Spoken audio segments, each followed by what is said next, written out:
ये कहानी एक ऐसे स्टूडेंट की है जो कि हमेशा से ही स्ट्रॉन्गेस्ट बनना चाहता था एंड इसके लिए बहुत ही ज़्यादा ट्रेनिंग करता है। वो कई सारे मार्शल आर्ट को मास्टर करता है। तो क्या वो स्ट्रॉन्गेस्ट बन पाएगा? चलिए आज की स्टोरी में यही देखते हैं। निशिनो अकाने सुबह को उठकर नहाने के लिए जाती है एंड इसके बाद स्कूल के लिए तैयार हो जाती है। एंड स्कूल आकर सभी उसे गुड मॉर्निंग कहने लगते हैं, बट निशिनो तो यहाँ पर आते ही उस शख्स से मिल जाती है जिसे वो सबसे ज़्यादा हेट करती है, मिनोरू कागेनो। और हेट करने का रीज़न ये है कि वो हमेशा उसका नाम गलत लेता है। निशिनो उसे गुड मॉर्निंग कहती है और वो कहता है गुड मॉर्निंग निशिमुरा। एंड वो कहती है मेरा नाम निशिमुरा नहीं है। तो कागेनो से माफ़ी मांग के कहता है कि उसे एनपीसी कैरेक्टर के नाम आसानी से याद हो जाते थे, लेकिन नींद कम लेने की वजह से उससे मिस्टेक हो गया, माफ़ करना निशितानी। और इस बार वो गुस्सा होकर अपना नाम बता देती है, निशिनो। बट इस बार भी वो उसे निशिमुरा कह के अपना रास्ता नाप लेता है। अब अकाने को यहाँ पर एहसास होता है कि उसके हेट करने का मेन रीज़न ये होगा कि वो जब भी सामने से बात करता है तो ऐसा लगता है कि वो कहीं दूर की तरफ देख रहा है। अकाने को अपने मिडिल स्कूल में एक स्कैंडल की वजह से उससे शो बिजनेस से ब्रेक लेना पड़ा था और तभी से अकाने टीचर्स की पालतू बन के रहती है एंड खुद को हमेशा पॉपुलर बना कर रखती है ताकि सब उसे पसंद करें। एंड स्कूल होने के बाद जब वो अपने ड्राइवर को कॉल करती है तब वो नहीं उठाता है, बट उस ड्राइवर को तो किसी ने अटैक कर दिया होता है और कोई और रास्ता ना होने की वजह से उसे पैदल ही अपने घर की तरफ चलना पड़ता है। रास्ते में वही लोग उसे किडनैप कर लेते हैं जिन्होंने उसके ड्राइवर पर अटैक किया था। और जब वो बेहोश हो जाती है तो वो लोग कहीं और उसे लेके चले जाते हैं और एक किडनैपर इसे कहता है तुम एक बड़ी फैमिली से बिलोंग करती हो, तुम्हें इस तरह रात को अकेले नहीं घूमना चाहिए था। बट यहाँ पर दूसरा बंदा कहता है तुम क्या कह रहे हो, जैसे ही हमें पैसे मिल जाएंगे हम इसे जाने देंगे। और वो दोनों आपस में बहस करने लगते हैं। तभी हम देखते हैं कि टेरिस पर कोई आ गया होता है और ये कोई और नहीं बल्कि कागेनो ही होता है। और वो अपने बैग से एक मास्क को निकालता है और यहाँ पर ये बंदा निशिनो को कह रहा होता है तुम तो इससे पहले भी मिडिल स्कूल में किडनैप हो चुके हो, है ना? पिछली बार तो वो बंदा स्टॉकर था, लेकिन चिंता मत करो, मैं तो एक किडनैपर ही हूँ। कम से कम मैं तुम्हें उससे अच्छी मेमोरीज दूंगा, ये तो मेरा वादा है। बट तभी यहाँ पर कोई ऊपर से आ रहा होता है और उनको पता नहीं रहता है कि ये कौन है। और कागेनो कहता है कि मैं एक स्टाइलिश रफियन स्लेयर हूँ, जिसका मतलब उन्हें तो बिल्कुल भी समझ नहीं आता है। और ये बंदा उस पर अटैक करने वाला होता ही है, तभी ये भी अटैक कर देता है। और इसे देखकर ये दूसरा बंदा भी कहता है वैसे भी मैं तो एक किडनैपिंग वगैरह करके बहुत ही बोर हो गया था, लगता है आज कुछ मज़ा करने को मिलेगा। और कागेनो भी कहता है कि उसे भी मिलिट्री वाले मैन से फाइट करना था। एंड दोनों की फाइट शुरू हो जाती है और रिटायर्ड आर्मी वाला बंदा पहले उसके ऊपर भारी पड़ रहा होता है, बट तभी कागेनो थोड़ा सीरियस हो जाता है और क्रोबार से अटैक करने लगता है। ये बंदा कहता है कि तुम मेरे हेड के ऊपर अटैक नहीं कर पाओगे क्योंकि मैं उसे डॉज कर रहा हूँ और इसके अलावा तुम्हारे पास कोई और चांसेस भी नहीं है। बट तभी कागेनो उसके हाथ पर अटैक कर देता है और उसका सारा खून बाहर निकलने लगता है। और कागेनो बताता है कि क्रोबार का ट्रू पोटेंशियल तो यहीं पर लाई करता है। जब मैं रात को मोटरसाइकिल गैंग के ऊपर अटैक करता था तब वो हेलमेट पहनकर आने लगे, लेकिन अगर मैं ऐसे भी तो अटैक कर सकता हूँ। और ये सुनकर एक्स मिलिट्री वाला बंदा कहता है कहीं तुम बजरकर तो नहीं हो जो कि रात को मोटरसाइकिल गैंग के ऊपर अटैक करता है। और ये बंदा तो अपने गन को पकड़ने की कोशिश कर रहा होता है, बट कागेनो उसे भी मार देता है और बहुत ज़्यादा मारने के बाद वो भी वहीं पर पड़ जाता है। और वो निशिनो के पास आता है एंड उसका रस्सी खोल देता है और वो उससे कहता है कि अब फिर से किडनैप होने की कोशिश मत करना। एंड यहाँ पर आकर कागेनो सोचता है कि अगर मैं ऐसे भी फाइट नहीं कर पा रहा हूँ तो मैं तो कभी एविडेंस इन शैडो बन ही नहीं पाऊंगा।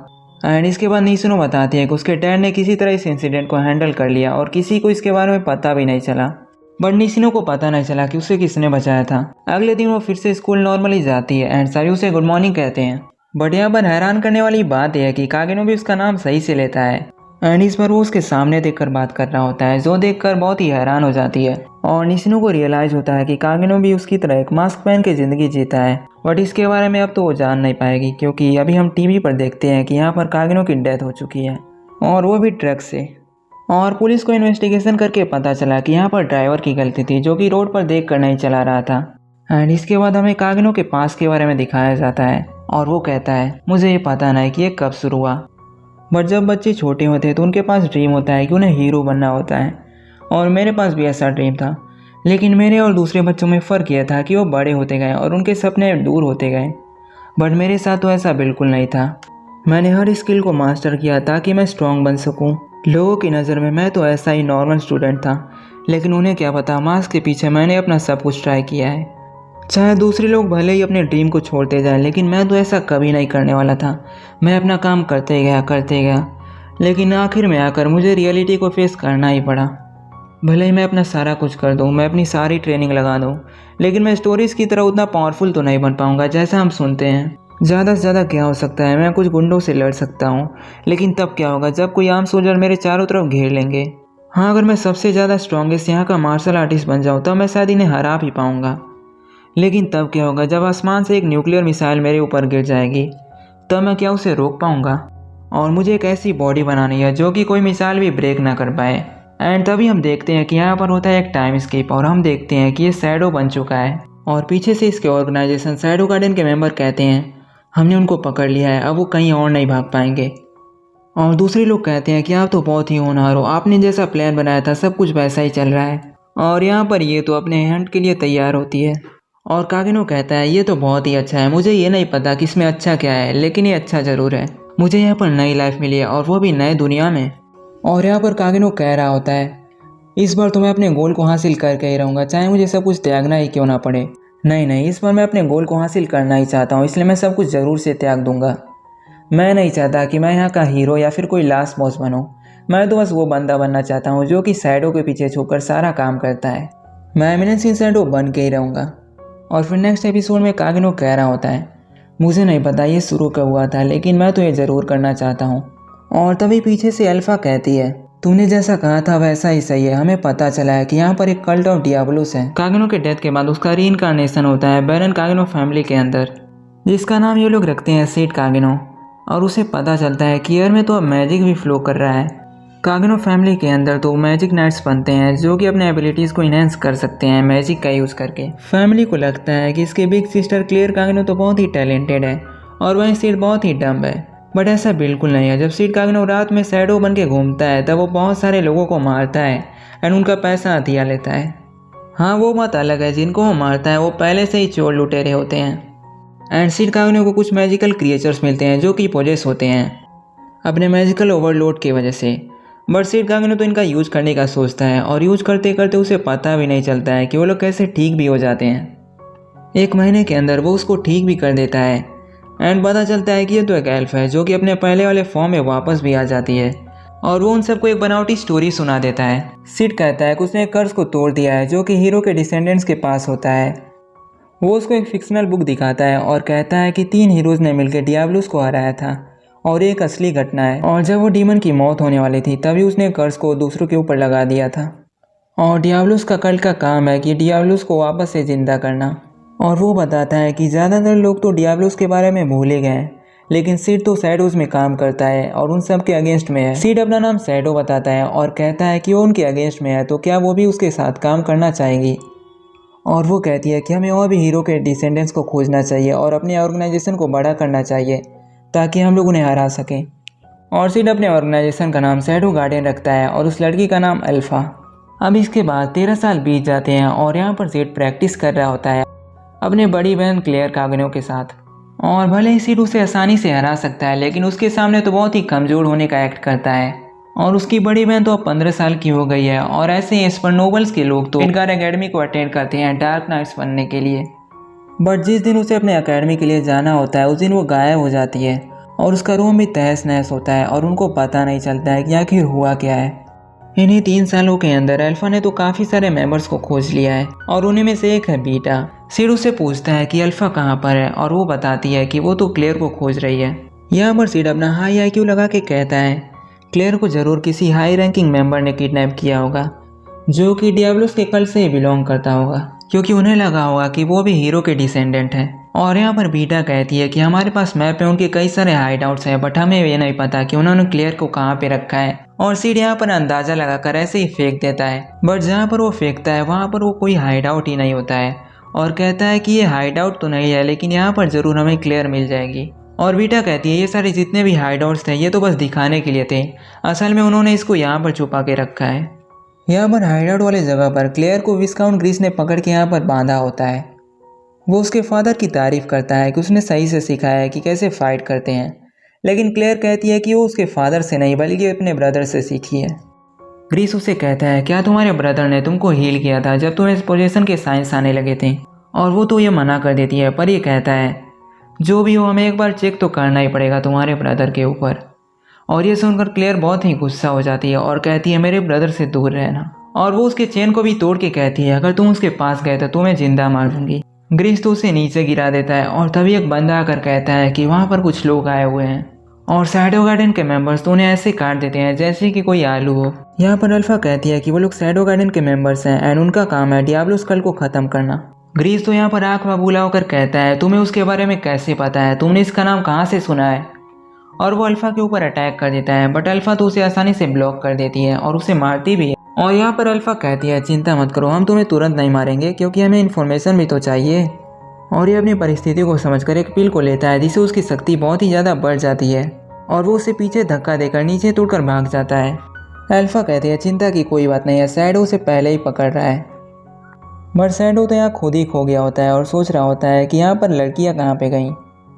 बट तभी यहाँ पर ग्रीस आ जाता है और वो शैडो के ऊपर अटैक भी कर देता है और शैडो भी लगातार अटैक करता है और शैडो उसको ब्लॉक करके कहता है तुम्हारे पास अल्फा से भी ज़्यादा मैजिक है लेकिन तुम्हें उसका यूज़ करने नहीं आता है। शैडो उसके अटैक को रोकते हुए कई सारे उसे लेसन देता है और शैडो तो उसे आसानी से हराने लगता है एंड उसके बॉडी के पार्ट्स को काटने लगता है। ये देखकर ग्रीस तो बहुत ही हैरान हो जाता है और सोचता है पिछली बार कब ऐसा हुआ था। और ग्रीस अपने बहन को याद करते हुए कहता है तुम चाहे कितना भी ताकतवर हो जाओ लेकिन तुम इस दुनिया के अंधकार से नहीं भाग सकते हो। और शैडो कहता है अगर ऐसा ही है तो मैं और भी ज़्यादा गहराई में जाऊंगा। और ग्रीस सोचता है कि अब इस बच्चे को सिखाना ही पड़ेगा कि यहाँ पर अंधकार कितना फैला हुआ है और वो कई सारे पिल्स को लेकर उसके ऊपर अटैक करने लगता है बट सिड तो उसे आसानी से ब्लॉक कर देता है एंड तभी बहुत सारे मैजिक मैना को इकट्ठा करके उसके ऊपर अटैक करता है। और ग्रीस सोचता है शायद मैं इस दुनिया के लिए बहुत ही कमज़ोर था लेकिन शैडो शायद ऐसा नहीं है। और अगले दिन क्लेयर कागनो वापस आ जाती है लेकिन बहुत ही बुरी हालत में होती है। रात भर में उसके घाव भर गए होते हैं और सिड भी एकेडमी जाने के लिए बहुत ही एक्साइटेड होता है लेकिन अभी भी उसके पास 2 साल बाकी होते हैं और वो सोचता है कि लड़कियों को कोई काम देना चाहिए।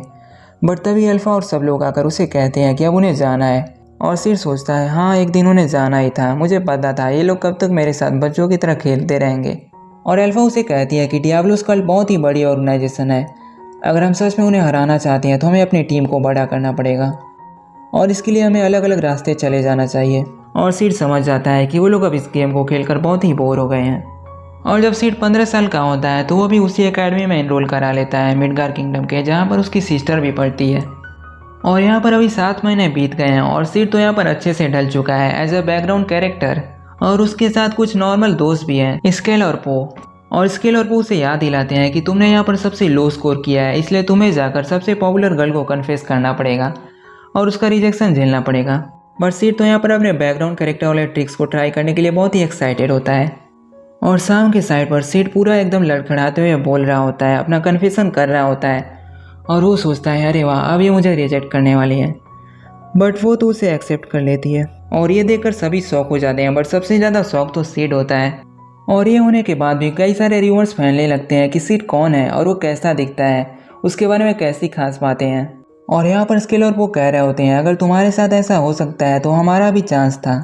बट तभी यहाँ पर एलेक्सिया आ जाती है और वो भी यहाँ पर खाने लगती है, जिसे देखकर सभी हैरान हो जाते हैं क्योंकि ये तो लोअर नोबिलिटी का सेक्शन होता है और उसके पास खाने के लिए बहुत ज़्यादा होता है तो वो दूसरों को खाने के लिए कहती है। और यहाँ पर सिड तो बहुत ही अजीब तरीके से खाने लगता है ताकि वो उसे डंप कर दे। बट तभी एलेक्सिया कहती है कि मैंने सुना है कि तुम रॉयल फेसिंग सीख रहे हो। और सिड कहता है नहीं, मैं तो सबसे लोएस्ट क्लास में हूँ। और एलेक्सिया कहती है कि हम लोग साथ में प्रैक्टिस कर सकते हैं, मैंने तुम्हारे बारे में बहुत ही अच्छा कहा है। इसके बाद सिड सेक्शन 1 में आ जाता है और यहाँ पर एलेक्सिया भी प्रैक्टिस कर रही होती है और इन सब का एडवाइज़र होता है जेनन ग्रिफी और ये ऊपर से रॉयल फेंसिंग इंस्ट्रक्टर भी होता है। सिड एलेक्सिया के साथ प्रैक्टिस करते हुए नोटिस करता है कि वो तो बहुत ही स्लो है, उसके अटैक कभी हिट ही नहीं करते हैं और वो मैजिक भी यूज़ नहीं करती है। और सिड कहता है ये तो बस हम प्रैक्टिस करने के लिए कर रहे हैं। और एलेक्सिया का टेक्निक भले ही अच्छा है लेकिन उसके अटैक उतने खास नहीं है। एलेक्सिया कहती है कि तुम्हारा फेंसिंग स्टाइल बढ़िया है लेकिन मुझे देखकर अच्छा नहीं लग रहा है, ऐसा लग रहा है कि मैं खुद ही को देख रही हूँ। और एलेक्सिया जेनोन को जाकर कहती है कि वो सिड की जीएफ है। बट जेनोन कहता है इससे कोई भी फ़र्क नहीं पड़ता है क्योंकि ऑफिशियली वो तो उसकी मंगेतर है। और यहाँ पर सिड एलेक्सिया से कहता है, सिड को सब कुछ समझ आ जाता है और यहाँ पर सिड कहता है तुम तो बस किसी बंदे को पकड़ना चाहती थी जो कि लो क्लास अरिस्टोक्रेट से बिलोंग करता है ताकि तुम आसानी से अपने उंगलियों पर उसे नचा सको और इस एंगेजमेंट वाले मैटर से बाहर निकल सको।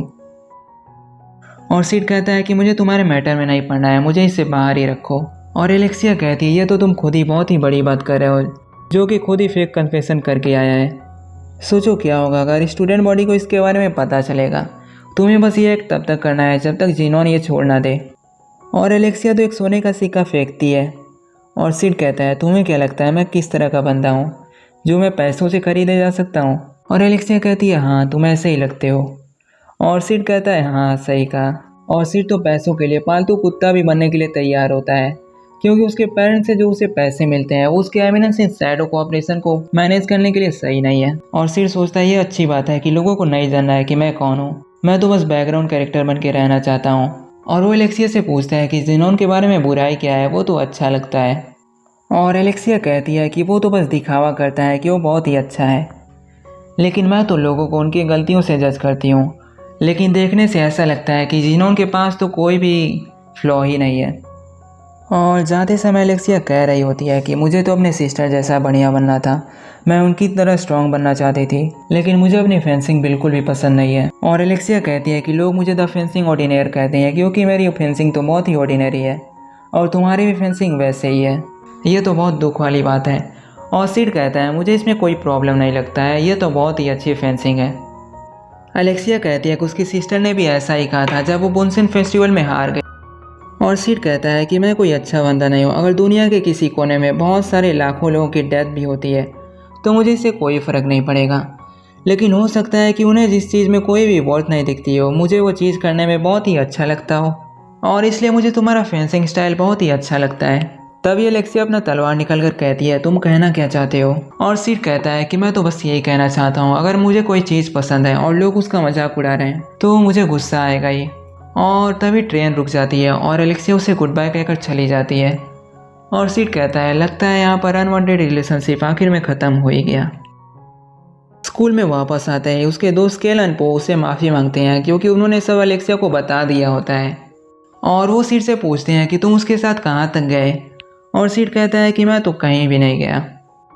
और वो दोनों कहते हैं कि अगर हमें मौका मिला होता तो हमने सब कुछ कर दिया। बट तभी यहाँ पर ज़ेनॉन और उसके कुछ बंदे आ जाते हैं और वो कहता है सिड तुम्हें पता होना चाहिए कि एलेक्सिया अपने रूम में वापस नहीं आई है, हमें लगता है कि यहाँ पर कोई किडनैपिंग का केस है, और क्योंकि तुम पिछली रात उसी के साथ जा रहे थे तो तुम यहाँ पर बहुत ही बड़े सस्पेक्ट हो। और सिड को समझ आ जाता है कि वो बहुत ही बड़ी प्रॉब्लम में है। नेक्स्ट एपिसोड में हम देखते हैं कि एलेक्सिया चेन के साथ उठती है, बट तभी यहाँ पर वो एक मॉन्स्टर को देखती है और यहाँ पर एक साइंटिस्ट जैसा बंदा भी आ रहा होता है। और एलेक्सिया पूछती है लेकिन तुम मेरा ही ब्लड क्यों ले रहे हो। और वो कहता है इससे मैं डीमन को रिवाइव करूँगा क्योंकि तुम्हारा रॉयल ब्लड जो है। और वहीं दूसरी तरफ ये लोग सिड को मार के कह रहे होते हैं तुमको पता है कहाँ पर वो है। और सिड तो अंदर ही अंदर बहुत ही खुश हो रहा होता है कि आखिर में मुझे बैकग्राउंड कैरेक्टर का कुछ करने को तो मिल रहा है। बट बाहर से वो ऐसा दिखा रहा होता है कि वो बहुत ही दर्द में है, बट ऐसा बिल्कुल नहीं है। और यहाँ पर ज़ेनॉन एलेक्सिया की बड़ी बहन आरिस से मिल के कहता है मुझे लगता है कि मैं यहाँ पर बहुत ही बड़ा रिस्पॉन्सिबल पर्सन हूँ, मुझे एलेक्सिया के ऊपर ध्यान रखना चाहिए था। और यहाँ पर आरिस कहती है क्या सिड सही में उसे किडनैप कर सकता है। और ज़ेनॉन कहता है कि ऐसा पॉसिबिलिटी तो बिल्कुल है, लेकिन उसके स्किल लेवल के हिसाब से तो ऐसा बिल्कुल नहीं लगता है। और आरिस सोचती है कि अब 5 दिन बीत गए हैं तो अब उसे छोड़ देना चाहिए, लेकिन उसके ट्रैक का पीछा करना कि वो कहाँ पे जा रहा है। इसके बाद वो लोग सिड को बाहर निकाल देते हैं और सिड अपने रूम में वापस आ जाता है। और तभी यहाँ पर अल्फ़ा भी आ जाती है और उसे खाने के लिए देती है। और वो बताती है कि उनका ऑर्गेनाइजेशन बहुत ही अच्छे से ग्रो कर रहा है और उनको डियाब्लोस कल्ट के बारे में इंफॉर्मेशन भी मिल रहा है। फिर सोचता है कोई ना कोई मेरे यहाँ पर हेल्प करने ज़रूर आता है। वो लोग तो अभी नॉर्मल लाइफ जीते हैं, लेकिन फिर भी वो लोग मेरे गेम को खेलने के लिए टाइम टू टाइम आते रहते हैं, ये लोग तो बहुत ही अच्छे हैं। और अल्फ़ा बताती है कि उन्होंने एलेक्सिया को इसीलिए किडनैप किया है क्योंकि उसके पास से उन्हें ब्लड मिल रहा है। और अल्फ़ा सिड से पूछती है क्या उसे मार देना चाहिए जिन्होंने उसको ऐसे परेशान किया है, लेकिन सिड मना कर देता है और कहता है ये तो बस अपना काम कर रहे थे।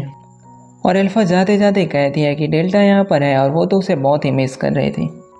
और सिड अपना एमिनेंस इन शैडो पोज देने के लिए तैयार हो जाता है। और इसके बाद यहाँ पर बीटा आ जाती है और वो कहती है कि उसने 114 लोगों को इकट्ठा कर लिया है और बाहर सभी उसके ऑर्डर का इंतज़ार कर रहे हैं। और ये नंबर सुनकर सिड थोड़ा हैरान हो जाता है। और बीटा कहती है कि सभी आपके ऑर्डर का इंतज़ार कर रहे हैं। और डेल्टा तभी सिड वहाँ पर उसे रोक के कहता है और उसे एक लेटर देता है, आज डेल्टा की जगह मैं यहाँ पर काम कर। और यहाँ पर सिड के बाहर आते ही तभी ये लोग उसके ऊपर एक जूता फेंक देते हैं और ये तो एलेक्सिया का ही होता है, ताकि वो लोग उसे फंसा सकें कि वो एलेक्सिया का किडनैपर है। और सिड समझ जाता है कि ये लोग क्या करना चाहते हैं, और जो लोग उसका पीछा कर रहे थे वो उनकी बॉडी को गिराता है एंड इन दोनों को मार देता है। और यहाँ पर शैडो गार्डन मूव करने के लिए तैयार होती है। ये जानने के बाद यहाँ पर ये मैड साइंटिस्ट तो अपना काम करने के लिए स्टार्ट हो जाता है और वो बहुत ही डर गया होता है। तभी एलेक्सिया कहती है डरने की कोई ज़रूरत नहीं है, नाइट्स बिना किसी रीज़न के किसी को मारते नहीं हैं, बट ये बंदा तो उनकी वजह से नहीं डर रहा होता है। और यहाँ पर ये साइंटिस्ट कहता है वैसे ये तो बस प्रोटोटाइप ही है, मैंने इसका असली फॉर्म नहीं बनाया है, लेकिन फिर भी ये इसके ऊपर काम कर ही जाना चाहिए। और जैसे ये साइंटिस्ट उसके अंदर इंजेक्शन लगाता है वो बहुत ही बड़े मॉन्स्टर में कन्वर्ट हो जाता है एंड इस साइंटिस्ट को सबसे पहले ही मार देता है। और यहाँ पर एलेक्सिया तो बहुत ही सरप्राइज हो जाती है जब वो मॉन्स्टर उसे मारता नहीं है बल्कि उसके चेन को तोड़ देता है और वो किसी तरह से बाहर निकल रही होती है। तभी वो जेनोन को देखती है और जेनोन उसे समझाता है कि यह तो उसकी फैसिलिटी है एंड वो डॉक्टर के रिसर्च में फंडिंग प्रोवाइड कर रहा है। और एलेक्सिया को ये जानकर बहुत ही अच्छा लगता है और वो कहती है मुझे पहले से ही पता था कि तुम दिमाग से पैदल हो। और जेनोन एलेक्सिया को समझाता है कि ये रिसर्च और ब्लड के बाद तो उसे बहुत ही अच्छा सा जगह मिल जाएगा 12 नाइट राउंड्स में। और ये सुनकर उसके ऊपर वो अटैक करने के लिए जाती है, लेकिन वो तो उसे तुरंत ही हरा देता है, जिससे पता चलता है कि जेनोन उससे कई गुना ज़्यादा स्ट्रॉन्ग है। और तब यहाँ पर होती है शैडो की एंट्री और जेनोन उसे समझ जाता है कि ये तो वही टर्बोक आदमी है जो कि कल्ट के मेंबर्स के ऊपर अटैक कर रहा है, लेकिन ये कोर मेंबर्स के ऊपर अटैक नहीं कर रहा है क्योंकि ये जानता है कि ये बहुत ही कमज़ोर है। और जेनोन उसे कहता है कि अब मैं तुम्हें ऑल माइटी पावर दिखाऊंगा, जो कि एक फ्यूचर 12 नाइट राउंड से तुम्हें फाइट करने का मौका भी मिल रहा है। ये तो बहुत ही स्पेशल बात है। और सिड उससे पूछता है तुम किसकी बात कर रहे हो, वो कहाँ पर है। एंड यहीं दूसरी तरफ ये मॉन्स्टर तो सिटी में खुलेआम घूम रहा होता है और नाइट्स उसे मारने की कोशिश कर रहे होते हैं। और यहाँ पर आयरिस मिडगार भी ट्राई कर रही होती है, लेकिन वो तो तुरंत से हील कर जा रहा होता है। बट तभी यहाँ पर शैडो गार्डन की मेंबर अल्फा आकर उसे हरा देती है। अल्फा कहती है कि तुम तो बस इसे चोट पहुंचा रही हो, मैं इसकी दुख दर्द और पीड़ा को अभी यहाँ पर ख़त्म कर दे रही हूँ। और जैसे ही अल्फा उसके ऊपर अटैक करती है वो फिर से लड़की वाले फॉर्म में वापस हो जाती है। और तभी उसके यहाँ पेंडेंट गिरता है और वो देखती है कि यह तो ग्रीस की डॉटर है। और आरिस उसे आकर कहती है तुम लोग कौन हो। और अल्फा कहती है कि हम लोग शैडो गार्डन है और तुम्हें यहाँ पर कुछ करने की ज़रूरत नहीं है, बस पीछे बैठकर शो का मजा लो। और जेनोन तो लगातार उसके ऊपर अटैक किए जा रहा होता है, बट शैडो को कुछ भी फर्क नहीं पड़ता है, वो तो उसे आसानी से हरा रहा होता है। और जेनोन बहुत ही गुस्से में आ जाता है और कहता है तुम आखिर में इतने ताकतवर हो तो तुम ऐसे छुप के क्यों आ रहे हो। और अल्फा तो शैडो के शॉर्ट प्ले को देखकर बहुत ही हैरान हो जाती है। एलेक्सिया का तो बचपन से ही सपना था कि वो भी ऐसे शॉर्ट प्ले करना चाहती थी, लेकिन वो तो कभी। और शैडो भी कहता है कि हम शैडो गार्डन हैं, हम शैडो में छुपते हैं और वहीं पर अपना शिकार करते हैं, हम लोग इसीलिए बने हैं और हम लोग इसीलिए जीते भी हैं। और तभी जेनोन कहता है अब बहुत हो गया, अब मैं यहाँ पर खेल को ख़त्म करने वाला हूँ। अगर कोई आम आदमी इस पील को खाएगा तो वो वहीं पर ख़त्म हो जाए, बट इसे खाने के बाद हमें एक ऐसी ताकत मिलती है जो कि एक आम आदमी तो कभी भी हासिल नहीं कर पाएगा। और जैसे ही जेनोन एक मॉन्स्टर के फॉर्म में कन्वर्ट हो जाता है वो शैडो के ऊपर अटैक करने लगता है, और शैडो फिर से उसे आसानी से ब्लॉक कर रहा होता है एंड उसे हरा रहा होता है। और वो उसे कहता है अगर तुम्हें मुझे सच में हराना है तो तुम दूसरे के पावर से मुझे नहीं हरा सकते हो, इसे ऑल माइटी पावर नहीं कहते हैं, ये देखो ये है मेरा ऑल माइटी पावर। और शैडो कहता है एक टाइम पर एक इंसान था जो कि बहुत ही ताकतवर बनना चाहता था, इतना ताकतवर कि अगर कोई न्यूक्लियर बॉम्ब भी उसके ऊपर गिरे तो वो हार नहीं माने, लेकिन वो इतना ताकतवर नहीं बन पाया। बट आखिर में उसको इसका जवाब मिल गया, अगर उसे न्यूक्लियर बॉम्ब से बचना है तो वो खुद ही न्यूक्लियर बॉम्ब बन सकता है। और ये सब सुनकर जेनोन बहुत ही बौखला जाता है और अपने स्वॉर्ड से उसके ऊपर अटैक कर देता है, लेकिन उसके पावर के सामने उसका स्वॉर्ड भी वहीं पर टूट जाता है। और तभी सिड चिल्लाता है आई एम एटॉमिक। और तभी यहाँ पर बहुत ही बड़ा एक्सप्लोजन हो जाता है और सिटी के बीचों बीच इतना बड़ा गड्ढा हो जाता है। इतने बड़े एक्सप्लोजन के बाद भी एलेक्सिया तो बहुत ही सेफ होती है और एलेक्सिया अपने स्वॉर्ड को उठाकर प्रैक्टिस करने लगती है। बट तभी उसकी बड़ी सिस्टर आयरिस यहाँ पर आकर उसे गले लगा लेती है और वो उसे पूछती है तुम ठीक तो हो। और एलेक्सिया कहती है हाँ मैं बिल्कुल ठीक हूँ। अगले दिन हम देखते हैं कि एलेक्सिया वापस से स्कूल में आ गई होती है और यहाँ पर वो सिड से बात कर रही होती है और वो सिड को थैंक यू कहती है, आखिर में अपने फेंसिंग को पसंद कर ही सकती है। मुझे समझ आ गया, मुझे भी अब अपनी फेंसिंग बहुत ही पसंद आने लगी है। हाँ लेकिन तुम्हारी वजह से नहीं। तुम्हें नहीं लगता कि हम बहुत ही टाइम से कपल बनने का एक्ट कर रहे हैं, तो क्यों ना हम असलियत में डेटिंग करना स्टार्ट कर दें। और सिड तो नो कर देता है। और ये सुनकर एलेक्सिया तो पहले बहुत ही खुश लग रही होती है, लेकिन वो खुशी खुशी में उससे काट भी देती है। और फिर बाद में हमें पता चलता है कि यहाँ पर एक रिपोर्ट मिलता है जिसमें लिखा होता है कि यहाँ पर बहुत ही खून पड़ा मिला, लेकिन यहाँ पर कोई डेड बॉडी नहीं थी, जो कि आगे जाकर स्कूल के 7 मिस्ट्रीज में भी जुड़ गया, द बॉडीलेस मर्डर। यहाँ पर शैडो गार्डन के मेंबर बात कर रहे होते हैं कि शैडो कितना पावरफुल है, एक दिन शैडो गार्डन के सारे एनिमीज ख़त्म हो जाएंगे। और यहाँ पर जीटा को पता चल गया होता है कि एनिमी का बेस कहाँ पर है। और यहाँ पर ईटा का मैजिक रिसर्च भी बहुत ही अच्छे से चल रहा है। बट यहाँ पर जो इशू है वो ये है कि यहाँ पर कोई शैडो गार्डन की तरह ही दिखावा कर रहा है और उनके नाम पर लोगों को मार रहा है और कह रहा है कि यही जस्टिस है। अब आयरिस को पता चल गया होता है कि यहाँ पर कल्ट के मेंबर्स फैले हुए हैं और यहाँ पर शैडो गार्डन भी है। ऊपर से जिनोन जो कि नाइट ऑर्डर में था वो भी कल्ट का मेंबर था। एंड क्योंकि आयरिस ग्लेन और मार्को के साथ बहुत ही ट्रस्ट करती है, इसलिए वो उनके साथ एक इन्वेस्टिगेशन टीम बनाती है और उनको एक नया आइटम मिला है जिसके बारे में उनको कुछ भी पता नहीं है। नेक्स्ट सीन में हम देखते हैं कि एक लड़की जिसका नाम सेरी है वो हाथ में बुक लेकर जा रही होती है और वो सिर से टकरा जाती है, जिसके चेहरे पर पूरा ब्लड फैला हुआ होता है क्योंकि आयरिस ने उसको अटैक जो किया होता है। अगले एपिसोड में हम देखते हैं कि सिड यहाँ पर खा रहा होता है और उसके दोस्त उसे पूछते हैं कि क्या वो एलेक्सिया के साथ कम से कम ये कर पाया, और सिड कहता है कि उन्होंने अभी तक कुछ नहीं किया है एंड ऊपर से अभी ब्रेकअप भी कर लिया है। एंड यहाँ पर स्केल और पो बात कर रहे होते हैं कि किस तरह से एक नई शॉप खुली हुई है जहाँ पर चॉकलेट जैसा कुछ मिलता है जिससे दूसरों को देखकर हम उन्हें इम्प्रेस कर सकते हैं। और स्केल और पो जाने के लिए तैयार हो जाते हैं तो सिड भी वहाँ जाने के लिए तैयार हो जाता है क्योंकि वो भी एक्साइटेड हो जाता है कि इस दुनिया में चॉकलेट जैसा कुछ था ही नहीं तो उसे चॉकलेट क्या कहते हैं। नेक्स्ट सीन में आयरिस उस आर्टिफैक्ट को दिखाती है जो कि उन्हें कल के हाइडआउट में मिला था और वो सेरी बार्नेट से कहती है कि इसका पता लगाओ कि ये कहना क्या चाहता है, क्योंकि सेरी बार्नेट इस किंगडम के सबसे इंटेलिजेंट लोगों में से एक है। और यहाँ पर सेरी के फादर लुथरन कहते हैं कि मुझे अपनी बेटी पर बहुत ही गर्व है, ये ज़रूर से इसका पता लगाएगी।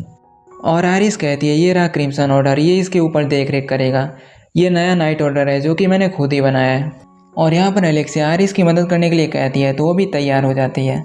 नेक्स्ट सीन में हम देखते हैं कि सिड, स्केल और पो लाइन में खड़े रहते हैं, लेकिन पता चलता है कि उन्हें 80 मिनट और इंतजार करना पड़ेगा क्योंकि यहाँ बहुत ही बड़ी लाइन लगी होती है। और पो कहता है कि मुझे पता चला है कि यहाँ पर एक किलर घूम रहा है रात को, हमें जल्दी से यहाँ से चलना चाहिए, अगर हम लाइन में इंतजार करेंगे तो रात हो जाएगी। और तब यहाँ से अंदर से एक वर्कर आती है और वो सिड से कहती है कि आप यहाँ पर एक सर्वे करना चाहेंगे। और सिड इसके लिए तैयार हो जाता है और जैसे ही वो स्टोर के अंदर घुसता है उसे लगता है ये तो मेरे पिछली दुनिया जैसा है, जैसा हमारे दुनिया में डिपार्टमेंटल स्टोर हुआ करते थे। और इसके बाद वो सिड को एक बहुत ही बड़े रूम में ले जाती है जहाँ पर एक गद्दी लगी होती है और वो वहाँ पर गामा को देखकर समझ जाता है कि ये तो उसका ही स्टोर है। और गामा कहती है शैडो सामा सिड को बताती है कि उसने एक नया बिजनेस बनाया है, वो भी उसके नॉलेज का यूज करके, जिसको सिड शैडोज विजडम के नाम से बांटता रहता है। और सिड पहले ये सब देखकर हैरान हो गया होता है, लेकिन उसको इतनी भी हैरानी नहीं होती है क्योंकि गामा तो उन सब के बीच में सबसे ज़्यादा स्मार्ट है। बट उसके अंदर बस यही प्रॉब्लम है कि वो थोड़ा ठीक से नहीं चलती है। एंड इसके बाद वो लोग इम्पोस्टर के बारे में बात करते हैं जो कि शैडो गार्डन का नाम यूज़ कर रहे हैं। और गामा एक न्यू मेंबर को इंट्रोड्यूस करती है जिसका नाम होता है न्यू, और वो बताती है कि बहुत ही ज़्यादा स्ट्रॉन्ग है। बट इसके बाद तीनों जल्दी से घर वापस लौटने लगते हैं क्योंकि कर्फ्यू का टाइम हो गया होता है। बट रास्ते में जाते समय सिड को कुछ अलग सा फील होता है और वो अपने दोस्तों स्केल और पो को कहता है कि उसके पेट में दर्द हो रहा है, इसलिए वो आगे चले जाएं। और शैडो देखता है कि एलेक्सिया फेक शैडो गार्डन से फाइट कर रही है और जैसे वो आता है वो उनको मार देता है। बट इनमें से एक बंदा आगे भाग जाता है और न्यू तभी आकर कहती है कि वो जाकर इसका सफाया करेगी। और एनिमी को लगता है कि ये बहुत ही कमज़ोर है तो वो पहले ही अटैक कर देता है, बट न्यू तो उसे तुरंत से हरा देती है। और सिड जब लाइब्रेरी के अंदर आता है तो वो सोच रहा होता है कि वो अपने चॉकलेट को किसको देगा। वो डिसाइड करता है कि जो भी सबसे पहले आएगा वो उसको दे देगा। और वो जा ही रहा होता है तभी यहाँ पर सेरी कई सारी किताबों के साथ आ जाती है और सिड उसको अपना चॉकलेट दे देता है। और जब सिड स्कूल के लिए जा रहा होता है तभी उसे पता चलता है कि पीछे तो न्यू भी आ रही है। और न्यू से बताती है कि जो लोगों को उसने कल पकड़ा उन सबको ब्रेन वॉश किया गया था, इसलिए उसको इन्फॉर्मेशन नहीं मिला। मास्टरमाइंड ने तो ऐसे बच्चों को लिया है जिनके पास मैजिक था, लेकिन वो बहुत ही गरीब घर से बिलोंग करते थे या फिर किसी ऑर्फनेज से थे, और इन्हीं का यूज़ करके वो लोग डेविल्स बना रहे हैं। यहाँ पर न्यू तो कई सारी इन्फॉर्मेशन को बता रही होती है, लेकिन सिड के माइंड में तो डुअल ही चल रहा होता है। स्केल और पो ने उसको फोर्स करके डुअल को ज्वाइन करने के लिए कह दिया होता है। सिड के माइंड में कुछ होता है इसलिए वो उस पर एग्री भी कर जाता है। और इस डुअल के अंदर वो रोज ओरियाना यानी स्टूडेंट काउंसिल प्रेसिडेंट से फाइट करने वाला है। और फाइट के समय वो तो ऐसे दिखा रहा होता है कि वो बहुत ही कमज़ोर है, लेकिन बार बार वो उठ जा रहा होता है। और बार बार उठने के बाद भी वो हार रहा होता है क्योंकि उसे अपने ट्रिक्स को दिखाना जो होता है। और रोज इसको रिस्पेक्ट करते हुए बहुत ज़्यादा मैजिक को यूज करने वाली होती है, लेकिन रेफरी तो उसे रोक देता है और रोज ओरियाना को विनर डिसाइड कर देता है। और यहाँ पर सीट जा ही रहा होता है, तभी सेरी उससे बात करती है और दोनों कॉफ़ी पीते हुए बात करने लगते हैं। और तभी सेरी उसको कुछ कुकीज़ देती है क्योंकि उसने उसको चॉकलेट जो दिया था। और सेरी कहती है कि वो फ्रेंड से स्टार्ट होना चाहती है और सीट को इसमें कोई प्रॉब्लम नहीं लगता है, तो इससे एग्री हो जाता है। और इसके बाद उसके फादर भी आ जाते हैं और दोनों कन्वर्सेशन करने लगते हैं। और तभी सीट को पता चलता है कि ये गर्ल कोई और नहीं बल्कि सेरी बार्नेट ही है। और एक दिन क्लासरूम के अंदर रोज ओरियाना एक स्टूडेंट के साथ आती है और वो अपकमिंग इलेक्शन के बारे में बात करने लगते हैं, लेकिन तभी सीट को कुछ अजीब सा फील होता है। और तभी एक ग्रुप के लोग आ जाते हैं और वो लोग कहते हैं कि वो शैडो गार्डन से हैं। और रोज ओरियाना उन्हें रोकने के लिए मैजिक का यूज़ करने लगती है, लेकिन तभी मैजिक काम नहीं करता है और वो इम्पोस्टर उसके ऊपर अटैक करने लगता है, लेकिन सीट बीच में आकर उसे रोक लेता है और खुद पर अटैक करवा लेता है। एंड इसे देखकर ये भी बहुत ही इम्प्रेस हो जाती है। एंड इसके बाद सभी स्टूडेंट को वो लोग ऑडिटोरियम में ले जाते हैं, लेकिन सीट तो ऐसा दिखाता है कि वो डेड हो चुका है, इसलिए लोग उसे वहीं छोड़ देते हैं। और जब सभी लोग बाहर चले जाते हैं तब सीट खुद को हील करके वापस से खड़ा हो जाता है। और यहाँ पर सेरी तो कुछ एक्सपेरिमेंट्स की तैयारी कर रही होती है, लेकिन तभी यहाँ पर एक विलेन आ जाता है जिसका नाम होता है रेक्स। और जैसे ही वो अटैक करने वाला होता है तभी क्रिम्सन नाइट्स के मेंबर आ जाते हैं और उसे रोक लेते हैं। उन्हें पता होता है कि एनिमीज़ को तो वही आर्टिफैक्ट चाहिए जो कि सेरी के पास है। और यहाँ पर सीट तो टेरिस पर आ गया होता है और एनिमीज़ को मार रहा होता है। और दूसरी तरफ सेरी यहाँ पर रूम के अंदर जाने का ट्राई करने वाली होती है क्योंकि उसके अंदर एक बुक होता है जिसके अंदर बहुत सारे मैजिक के बारे में लिखा होता है। और इससे पहले कि एनिमीज़ को पता चले कि यहाँ पर सेरी आ रही है, सीट तो पहले उन सब का सफाया करने लगता है। और सेरी गिरने वाली होती है, तभी वो उसे बचा लेता है और उसको बुक खोजने में भी मदद करता है। और बुक के अंदर देखकर सेरी कहती है, हम लोग मैजिक का यूज़ इसीलिए नहीं कर पा रहे हैं क्योंकि यहाँ पर एक आर्टिफैक्ट आई ऑफ अवारिस का यूज़ हो रहा है। और सेरी कहती है, मेरे पास जो आर्टिफैक्ट है उसका यूज़ करके हम उसे रोक सकते हैं, लेकिन इसके लिए मुझे उसके पास जाना पड़ेगा। एंड इसके बाद सेरी कहती है कि वो बेसमेंट के रास्ते से वहाँ पर ऑडिटोरियम में जाएगी और वहाँ पर आई ऑफ अवारिस के सामने इसको एक्टिवेट कर देगी। बट सेरी कहती है उसको कुछ सामान चाहिए जो कि उसने अपने रूम में ही छोड़ दिया है, तो सीट कहता है कि वो उसके लिए लेकर आएगा। और रास्ते में रेक्स और उसके बंदे आ रहे होते हैं, तो सीट एक एक करके उनको ख़त्म करने लगता है।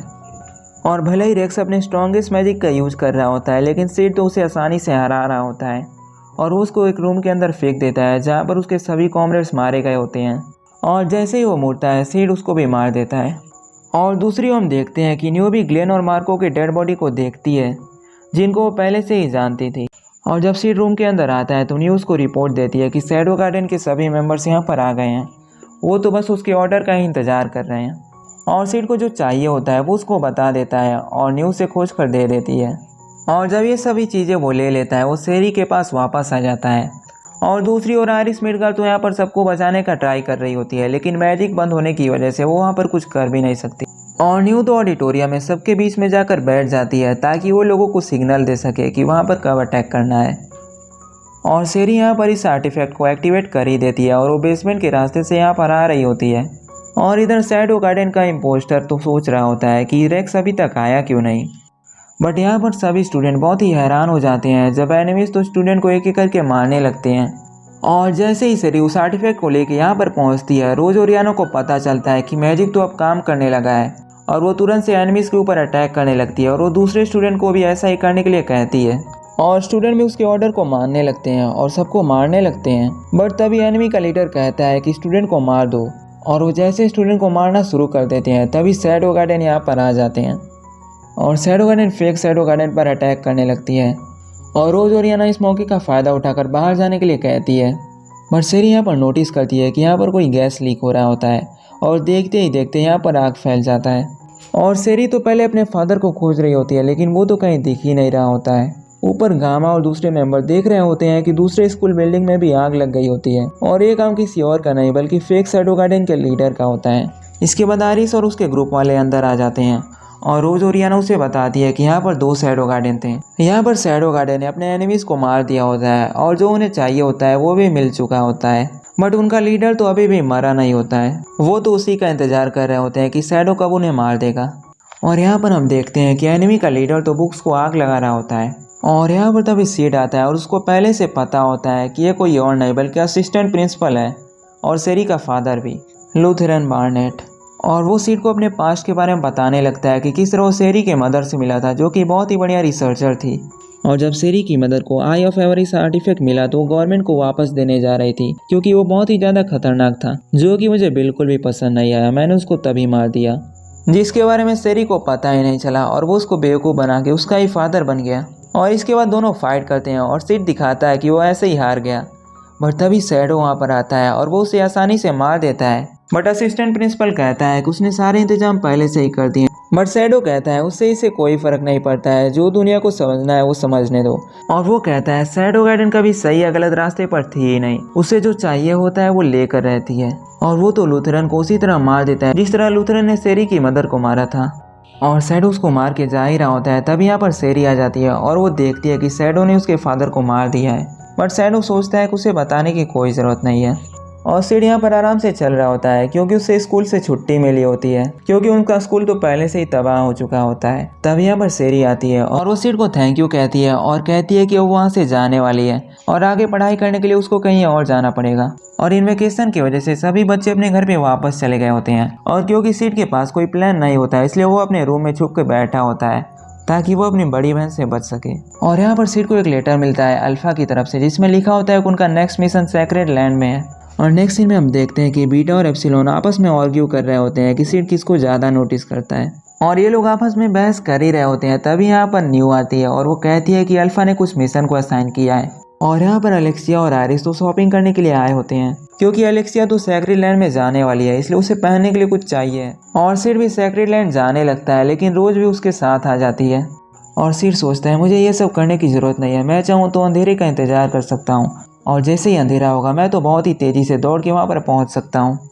लेकिन वो सोचता है कि एक बैकग्राउंड कैरेक्टर की तरह मुझे ट्रेन से जाना चाहिए। लेकिन उसे आखिरी में रियलाइज़ होता है कि ये तो उसकी बहुत ही बड़ी गलती थी। जब वो ट्रेन के सामने आता है तभी वो मिल जाती है और वो उसके साथ चली जाती है। एंड जब वो वहाँ पर पहुँचते हैं तब वो चीज़ों को देखने लगते हैं, और ये लोग वॉकिंग कर ही रहे होते हैं, तभी वो उसके फेवरेट राइटर नासुमे से मिल जाती है। और वो राइटर तो अपना ऑटोग्राफ दे रही होती है। तभी यहाँ पर सिड नोटिस करता है कि ये तो उसकी पिछली दुनिया जैसा ही लिखा हुआ है, और वो सोचता है कहीं किसी और का ही रीइंकार्नेशन तो नहीं हुआ है मेरी पुरानी दुनिया से, उसे ये चेक करना ही पड़ेगा। इसलिए वो भी लाइन में लग जाता है, लेकिन उसे पता चलता है कि ये कोई और नहीं बल्कि बीटा है। और उसे ये जानकर बहुत ही अफसोस होता है कि उसने जो उसे पढ़ाया था वो तो उसका गलत ही यूज़ कर रही है, उसे कॉपीराइट लगना चाहिए, क्योंकि उसने सभी स्टोरी को सेम टू सेम कॉपी कर दिया होता है। और बीटा अपना ऑटोग्राफ करने के बजाय उसमें अगले मिशन की डिटेल्स लिख के दे देती है। और यहाँ पर अल्फा कैथेड्रल में जाती है, जहाँ पर वो देखती है कि आर्क बिशप ड्रेक का मर्डर हो चुका है। और यहाँ पर तभी दूसरे मेंबर्स भी आ जाते हैं और वो लोग अल्फा को देखते हैं और उसे ही वहाँ पर दोषी ठहरा देते हैं। और वो लोग ऑर्डर करके पूरे कैथेड्रल को बंद करवा देते हैं ताकि अल्फा वहाँ से भाग ना पाए। और यहाँ पर सिड आइसक्रीम खाते खाते सिटी को एनालाइज कर रहा होता है, तभी वो देखता है कि छत पर कोई भाग रहा होता है और वो बंदा जा ही रहा होता है। तभी वो सिड को नोटिस करता है और उसके ऊपर अटैक कर देता है, लेकिन उसका अटैक तो बस सिड के स्पून पर ही लगता है।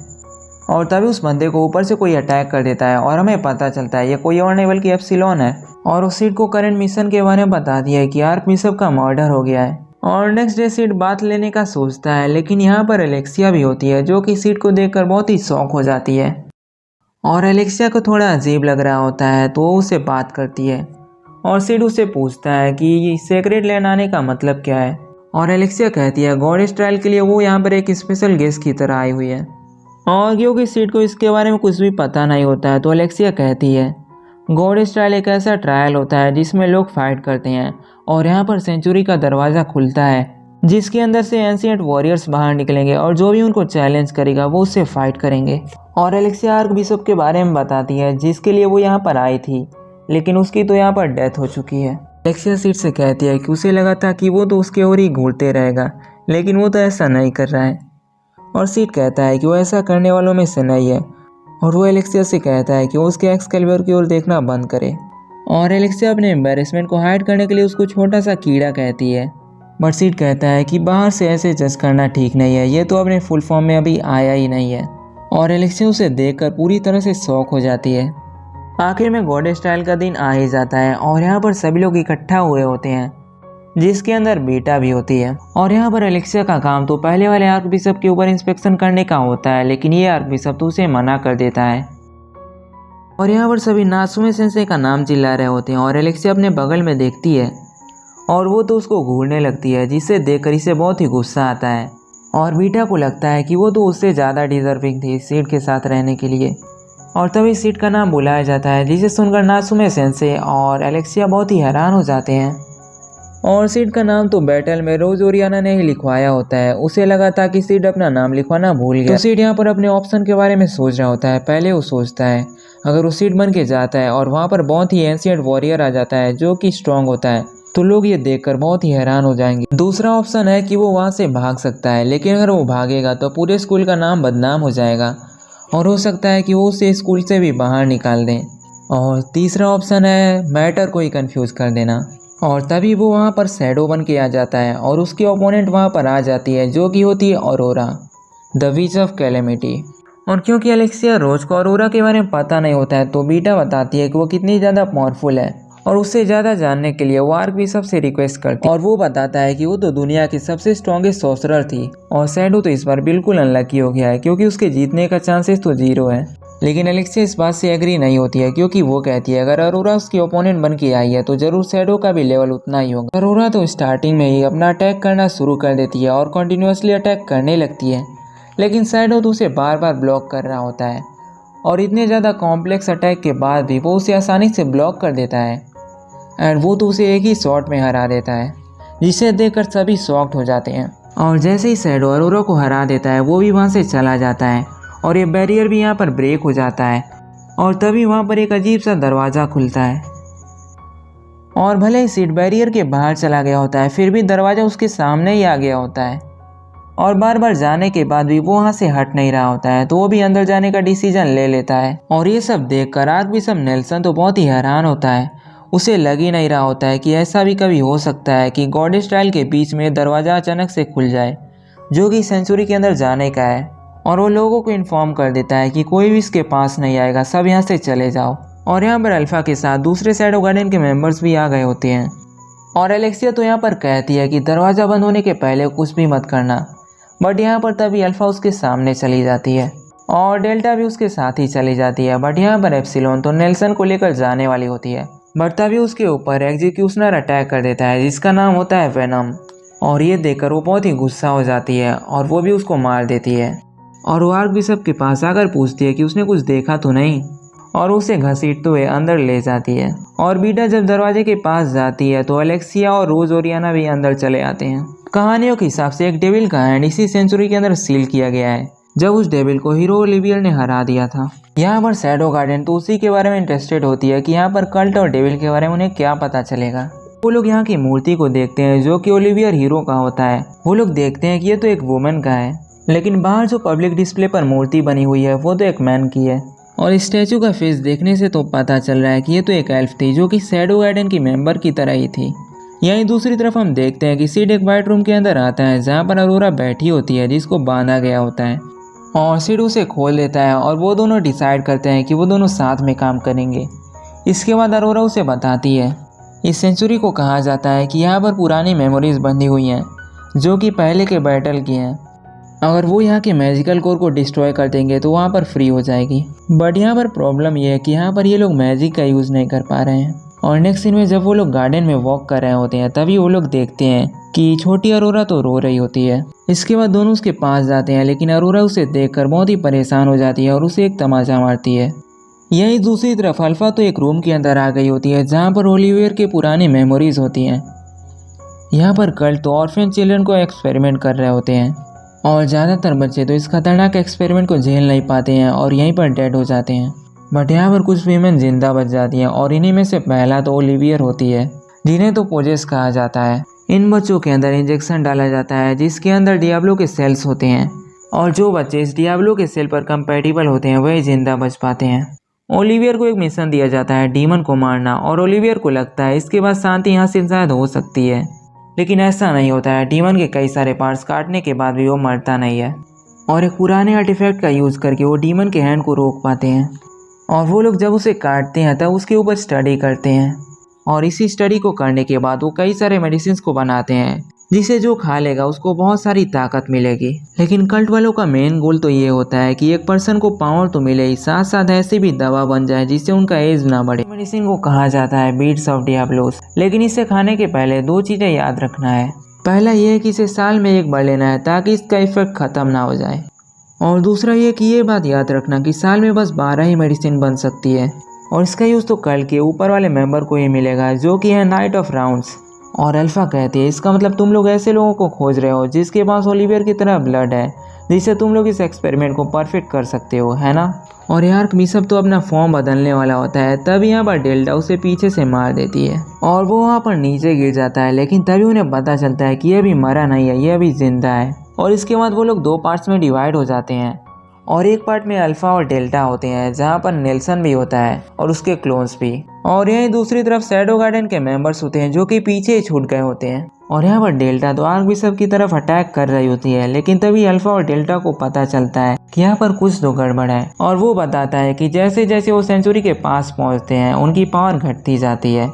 और यहीं दूसरी तरफ आर्कबिशप जितना ज़्यादा सेंटर के करीब पहुँच रहा होता है उसकी पावर भी बढ़ती जा रही होती है और वो सोचता है कि वो तो अपोनेंट से ज़्यादा स्ट्रांग हो गया है। लेकिन तभी डेल्टा उसे मारने लगती है और उसे पता चलता है कि वो अभी उतना भी स्ट्रांग नहीं हुआ है। और यहीं दूसरी तरफ शैडो गार्डन के मेंबर इस फैसिलिटी में ट्रैवल कर रहे होते हैं, तभी उन्हें कोई अजीब सा दिखाई देता है और एप्सिलॉन उसके पास जाती है और वो चाइल्ड में कन्वर्ट होते होते गायब हो जाती है। और वो सब लोकेशन पर पहुँचते हैं जहाँ पर एक्सपेरिमेंट किए गए थे और वहाँ पर उन्हें कई सारे न्यू इन्फो पता चलता है कल्ट और डेविल्स के बारे में।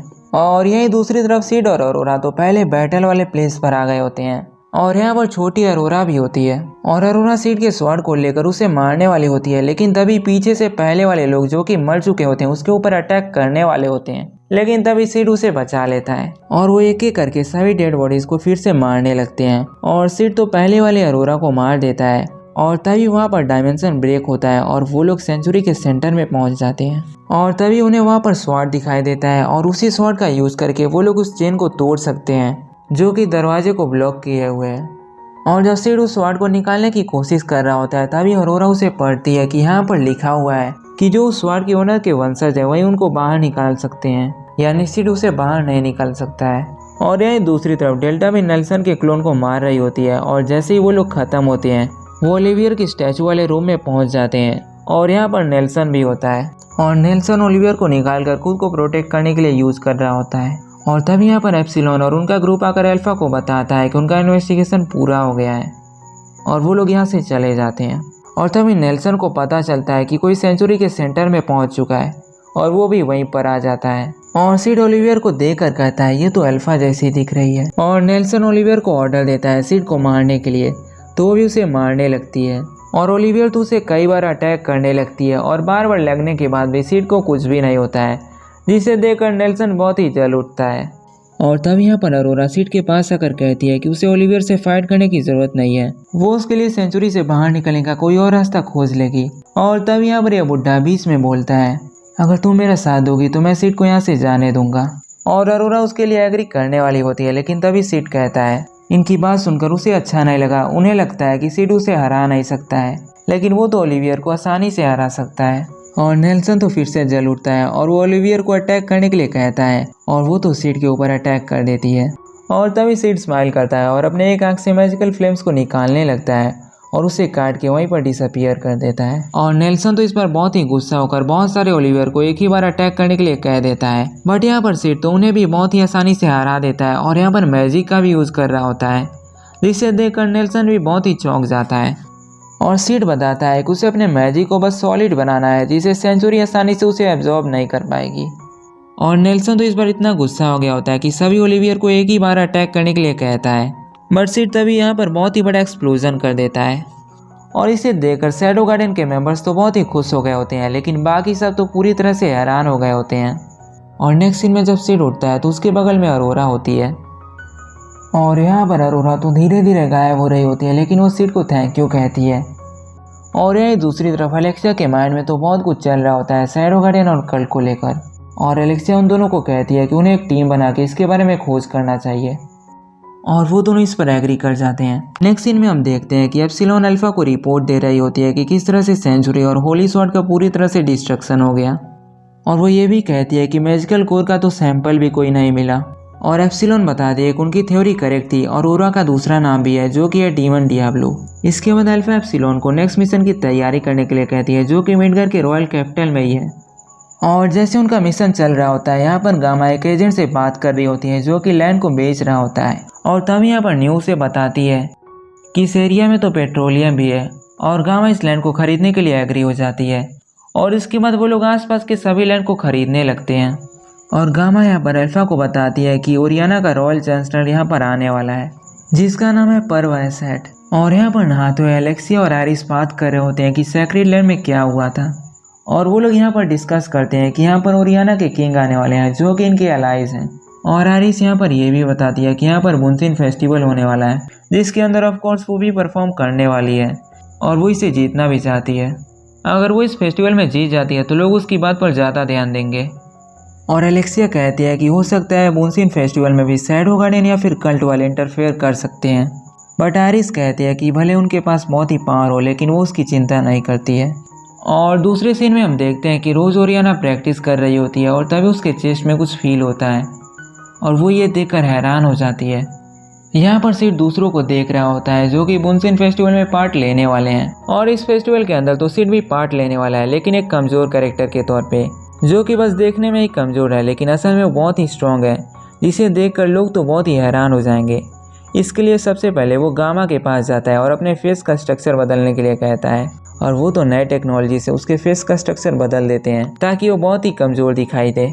और वो मंडेन मैन का पर्सोना रेकमेंड करती है जिसके लिए सिड एग्री हो जाता है। और जब वो रास्ते से जा रहा होता है तभी पीछे से अने रोज आकर कहती है तुम इस फेस्टिवल में पार्ट नहीं लेना चाहिए, तुम देखने से ही बहुत ही कमज़ोर लग रहे हो। और सिड भी कह देता है किसी के आउटसाइड अपीयरेंस से देखकर उसे जज करना ठीक बात नहीं है। और वो अने रोज का रिएक्शन देखकर खुश हो जाता है क्योंकि ऐसे रिएक्शन देखने के लिए वो यहाँ पर आया होता है। और जब वो रास्ते में जा रहा होता है तभी वहाँ पर क्विंटन आ जाता है और वो कहता है मैं तो कई बार बुनसिन फेस्टिवल में पार्ट ले चुका हूँ, मैं नहीं चाहता कि तुम्हारे जैसे कमज़ोर यहाँ पर पार्ट लें। बट सिड कहता है कि वो तो और भी ज़्यादा वीक है और इससे क्विंटन को और भी ज़्यादा गुस्सा आ जाता है और वो उसे कई बार मारने लगता है। बट सिड तो कुछ भी नहीं कहता है और यहाँ पर सिड तो दिखावा कर रहा होता है कि उसे बहुत ही दर्द हुआ है लेकिन एने रोज तो आकर इसकी मदद करती है। पर सिड कहता है कि मुझे इसकी कोई ज़रूरत नहीं है, दर्द तो मेरी आदत हो गई है। और यहाँ से जाने के पहले दोनों एक दूसरे को इंट्रोड्यूस करते हैं और सिड अपने आप को मंडेन मैन बताता है। और टूर्नामेंट में रजिस्टर करने के बाद वो अपने दोस्त स्केल से मिलने के लिए जाता है और स्केल कहता है वो वहाँ पर बैटिंग करने के लिए जाने वाला है। और वो तो ये भी कह देता है कि यहाँ पर जीतने के चांसेस तो सबसे ज़्यादा रोज और आयरिस के हैं। और शाम के समय जब सिड यहाँ से जा रहा होता है तभी वो रोज से मिलता है और रोज कहती है कि उसके फादर ने उसके फियांसे परवैसेट से मुलाकात करवाई है। और रोज ओरियाना बताती है कि उसने तलवार का सहारा क्यों लिया। वो तो ये भी कहती है कि भले ही लोग आर्ट और कल्चर को मेरे एरिया में ज़्यादा वैल्यू देते हैं लेकिन मैंने उस सब चीज़ों को इग्नोर करके अपना काम किया। और रोज़ बताती है कि उसका तलवार यूज़ करने का मन पहली बार तब किया था जब एक आदमी ने उसे बचाया था, वो भी तलवार का यूज़ करके। और यहाँ से जाने के पहले रोज़ सिड से पूछती है क्या कुछ भी हो जाए तुम मेरे ऊपर भरोसा करोगे। और सिड कहता है हाँ ज़रूर। अगले दिन स्केल सिड के साथ प्रिलिमिनरी बैटल को देखने के लिए जाता है जहाँ पर वो बैटिंग कर रहा होता है। और तब यहाँ पर गोल्डियो आता है जो कि यहाँ का एक बहुत ही बड़ा पार्टिसिपेंट भी होता है और साथ में ये स्केल की हेल्प करने के लिए भी तैयार होता है ताकि वो लोग स्ट्रॉन्गेस्ट पार्टिसिपेंट का पता लगा सकें। और यहाँ पर सिड तो पतली गली से बाहर निकल जाता है क्योंकि उसको मंडेन मैन बनकर फाइट भी करना रहता है और उसका अपोनेंट होता है गोंजालेस।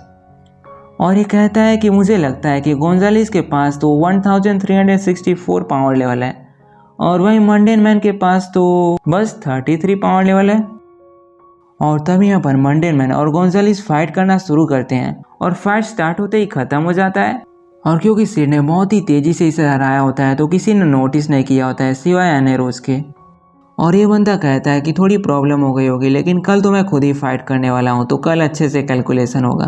और यहाँ पर स्केल सिड से कहता है कि कल तो वो पक्का जीतेगा तो फंड उसको दे देना। और यहाँ पर अगले दिन स्केल तो सिड के दरवाजे पर आकर ठक ठक करने लगता है और जैसे ही सिड बाहर आता है वो तो न्यूज़पेपर के कंटेंट को दिखाने लगता है। और न्यूज़ के अंदर लिखा होता है कि रोज ने अपने फियांसे परवैसेट को स्टैप कर दिया है और अभी तक उसका पता नहीं चला है कि वो कहाँ पर गई है। और ये जानने के लिए कि उसका क्या हुआ अलेक्सिया और बेटा साथ में मिलते हैं और वो रोज़ के बारे में डिस्कस करने लगते हैं। उन्हें लगता है कि रोज़ को कोई बड़ी पनिशमेंट मिल सकती है क्योंकि रोज़ का फियांसे तो ड्यूक का बेटा था। एंड ओरियाना किंगडम में वैसे भी मिडगार किंगडम को बीच में कुछ करने के लिए मना किया है। नासुमे सेंसे एलेक्सिया से कहते हैं कि वो उसके डिटेल के बारे में खोजने का ट्राई करेंगी और एलेक्सिया कहती है कि वो अपनी बड़ी बहन आरी से, और जैसे ही एलेक्सिया यहाँ से चली जाती है बीटा एक शैडो गार्डन के मेंबर को ऑर्डर देती है कि एलेक्सिया को पर्व एसेट के बारे में इन्फॉर्मेशन दी जाए ताकि वो उसके बारे में और ज़्यादा सोच सके। और वहीं रोज ओरियाना तो अंडरग्राउंड में ही है और यहीं दूसरी तरफ सीड और स्केल तो कॉन्टेस्ट को देख रहे होते हैं। और जब सीड यहाँ से गुजर रहा होता है तभी वो किसी से मिलता है और वो सीड को कहती है कि उससे तो स्मेल आ रही है, वो भी एल्फ की। और उस सीड को बताती है कि वो अपने भांजी को खोज रही है जो कि उसी की तरह दिखती है, तो क्या उसने उसकी तरह किसी को देखा है। और जैसे ही वो अपने हुडी को उतारती है सीड को अल्फा की याद आती है, लेकिन वो मना कर देता है और वो सीड के ऊपर अटैक कर देती है। और सीड भी दिखाता है कि वो बहुत ही डर गया है। वो सीड से माफ़ी मांगती है। वो कहती है कि उसे लगा था कि वो बहुत ही स्ट्रांग है, लेकिन ऐसा नहीं है। और वो अपना नाम बेatrix बताती है। एंड नेक्स्ट सीन में हम देखते हैं कि यहाँ पर एनेरोस फाइट सीन्स को देख रही होती है। तब यहाँ पर क्विंटन आ जाता है और वो मंडेन मैन के फाइट के बारे में पूछ रहा होता है जो कि पिछले दिन हुआ था। और वो गोल्डू की भी बात कर रहे होते हैं जो कि आज मंडेन मैन के साथ कम्पीट करने वाला है, क्योंकि जैसे उसे पता चलता है कि वो फाइट में जीत नहीं सकता है वो बाहर निकल जाता है। एनेरोस को इसके बारे में पहले से इसीलिए पता होता है क्योंकि वो 3 बार उससे फाइट कर चुकी है, लेकिन जब भी उनका टूर्नामेंट होने वाला होता है वो तो पहले ही विड्रॉ कर जाता है क्योंकि उसे पता होता है कि वो जीतने वाला नहीं है। और जैसे ही फाइट स्टार्ट होती है वो तो मंडेन मैन के ऊपर अटैक कर देता है, लेकिन वो तो आसानी से डॉज कर जाता है। और उसे पता चल जाता है कि अगर वो ऐसे ही करता रहा तब वो हार जाएगा, इसलिए वो पीछे हट जाता है। और क्विंटन को समझ नहीं आता है कि हुआ क्या है। और एनेरोस तो ये देखकर बहुत ही हैरान होती है क्योंकि उसने तो बस गर्दन चटकाने की आवाज़ सुनी है। और ये बंदा तो बहुत ही गुस्से में आ गया होता है क्योंकि वो देखता है कि मंडेन मैन तो अपॉर्चुनिटी का यूज़ ही नहीं करता है ताकि वो उसे हरा सके, और वो अपने गोल्डन ड्रैगन ब्लेड का यूज़ करने लगता है। और जैसे ही वो मंडेन मैन के ऊपर अटैक करने वाला होता है वैसे ही वो छींक देता है और उसका काम वहीं पर तमाम हो जाता है। और इसे तो देखकर सभी हैरान हो गए होते हैं। एक तरफ क्विंटन को कुछ समझ ही नहीं आ रहा होता है और एनेरोस कहती है मैंने उसे छींकते हुए देखा था, कहीं ऐसे तो नहीं जीत गया वो। और क्विंटन कहता है कि वो प्रीलिमिनरी राउंड में उसे फाइट करने ही वाला है तो सब पता चल जाएगा। और यहाँ पर आयरिस पर्व एसेट से कह रही होती है कि उसे और सिक्योरिटी नहीं चाहिए क्या। और वो आयरिस से कहता है कि वो समझ सकता है कि किस तरह से उसे फील हुआ होगा जब एलेक्सिया को किडनैप किया गया था। और यहाँ पर ओरियाना का किंग तो एक ही चीज़ रिपीट किया जा रहा होता है, पर्व एसेट की बात मानो, पर्व एसेट की बात मानो। और जब प्रीलिमिनरी राउंड आता है तो मंडेन मैन क्विंटन को आसानी से हरा देता है। एंड यहीं पर मंडेन मैन मेन टूर्नामेंट का पार्ट बन जाता है और पहली बार वो एनेरोस से फाइट करने वाला है। और लोग तो यही सोच रहे होते हैं कि मंडेन मैन पर बेट किया जाए या फिर नहीं। और यहीं अंडरग्राउंड टनल के अंदर रोज ओरियाना को तो फाइट करना पड़ता है, जो लोग उसे खोज रहे होते हैं। वो ट्राई करती है कि लोगों को वो मारे नहीं, बस उनको थोड़ा सा घायल कर दे। और रोज ओरियाना तो वहाँ से भागने का कोशिश कर रही होती है, लेकिन लोग तो उसका पीछा कर रहे होते हैं। और नेक्स्ट सीन में हम देखते हैं किसी टूर्नामेंट के बारे में सोच रहा होता है, तभी उसका दोस्त स्केल आ जाता है और वो दिखाता है कि जो रोज ओरियाना के एड्रेस को बताएगा उसे रिवॉर्ड मिलेगा। और वो कहता है चलो उसको खोजते हैं।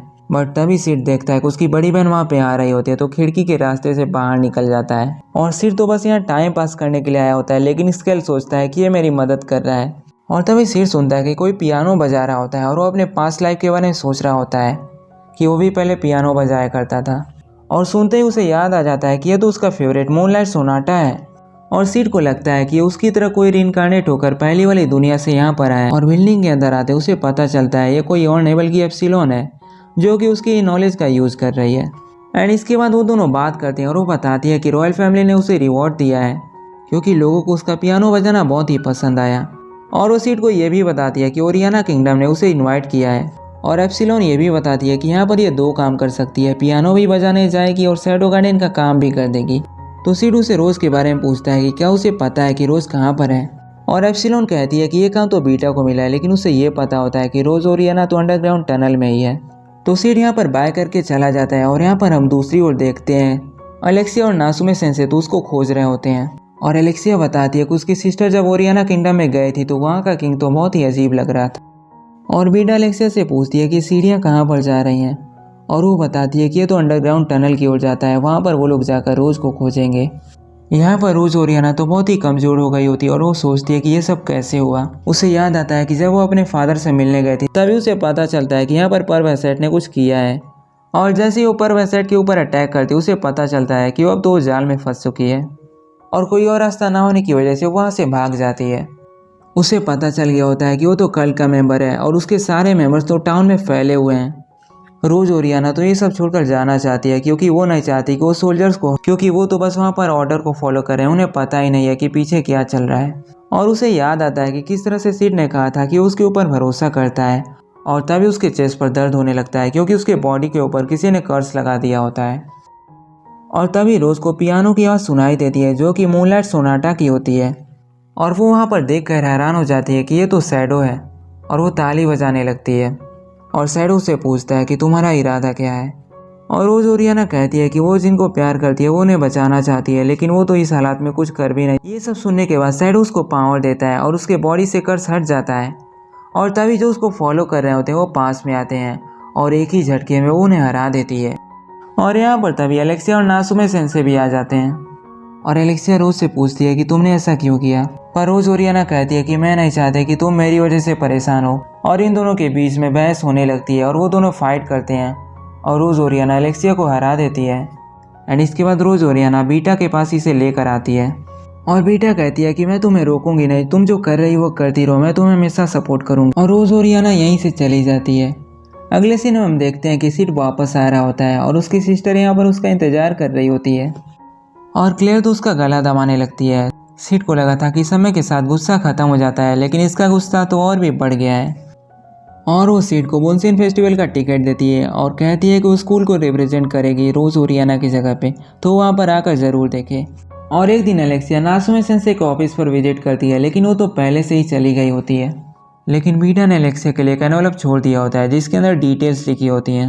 और बुनसिन फेस्टिवल के दिन सिड यहाँ पर जा रहा होता है और वो देखता है कि उसको तो वीआईपी टिकट मिला हुआ है, और वो वहाँ पर आयरिस को भी देखता है जो कि बगल में ही बैठी होती है। और आयरिस सिड से माफ़ी मांगती है वो पहले वाले इंसिडेंट की वजह से जब सिड को उन्होंने पकड़ा था। वो दोनों फिर एलेक्सिया के बारे में बात करते हैं और वो बता देता है कि एलेक्सिया उसका क्या यूज़ कर रही थी। और आयरिस कहती है कि वो यहाँ पर किसी पार्टिसिपेंट को देखने के लिए नहीं आई है, बल्कि वो तो वॉर गॉडेस बीएट्रिक्स से मिलने के लिए आए होते हैं जिसने पहली बार बुनसिन फेस्टिवल को जीता होता है। और सिड को याद आता है कि ये तो इससे पहले ही मिल चुका है, और तभी यहाँ से खिसक लेता है क्योंकि इसके बाद तो इसका ही मैच होने वाला है। और वो तो बीएट्रिक्स से फिर से मिल जाता है, और बीएट्रिक्स कहती है हो सकता है कि मुझे अपनी एल्फ यहीं पर मिल जाए। और यहाँ पर पर्व आयरिस के पास आता है और वो दोनों बात करने लगते हैं एनेरोज और मंडेन मैन के बारे में। और आयरिस कहती है कि भले ही मंडेन मैन दिखने में वीक लगता है, लेकिन वो तो जरा भी घबराया नहीं है, एनेरोज उसके सामने ही खड़ी है तब भी। हो सकता है कि वो स्ट्रांग है, इसलिए हम बता नहीं सकते हैं कि इसमें जीतेगा कौन। एनेरोज तो मंडेन मैन के पिछले बैटल की स्ट्रेटेजीज को एनालाइज कर रही होती है, और उसे पता होता है कि ये तो अपनी रियल स्ट्रेंथ अभी तक दिखाया ही नहीं है। एनेरोज जैसे ही अटैक करती है वो तो तुरंत से ब्लॉक कर लेता है, और मंडेन मैन अटैक करता है तो वो तो बहुत ही तेज करता है, ये तो नोटिस भी नहीं कर पाती है। और जब ये काउंटर अटैक करने की कोशिश करती है तो मंडेन मैन तो बहुत ही आसानी से कम ही दूरी में उसे बच जाता है, और एक ही स्ट्राइक में वो जीत भी जाता है। ये देखकर सभी हैरान हो जाते हैं, लेकिन आयरिस को बिलीव नहीं होता है कि ये कैसे हो सकता है, मंडेन मैन कैसे जीत गया। वो लोग नोटिस करते हैं कि उसके स्वॉर्ड पकड़ने का स्टाइल तो सबसे अलग है। इसके बाद आयरिस और उसका बैटल होने वाला होता है, तो आयरिस वहाँ से चली जाती है, और पर्व को लगता है कि ये मंडेन मैन तो अंडरवर्ल्ड से हो सकता है, तो वो इन्वेस्टिगेट करने के लिए जा रहा होता है। और यहीं पर दूसरी तरफ एनेरोज मंडेन मैन को कंग्रेचुलेसन करती है क्योंकि वो मैच इतनी आसानी से जो जीत गया। वो मंडेन मैन को अपने साथ विलकुल्टा जाने के लिए इनवाइट करती है, लेकिन वो तो मना कर देता है और कहता है मुझे नहीं लगता कि मैं वहाँ पर जाने के लिए बना हूँ। इसके बाद वो अपने अगले मैच के लिए चला जाता है। और यहीं दूसरी तरफ आयरिस अपने अपोनेंट को हराने के बाद बीएट्रिक्स को देखती है कि वो जा रही होती है, तो उसके पीछे पीछे जाती है और वो उससे कुछ खाने के लिए देती है, लेकिन आयरिस तो मना कर देती है।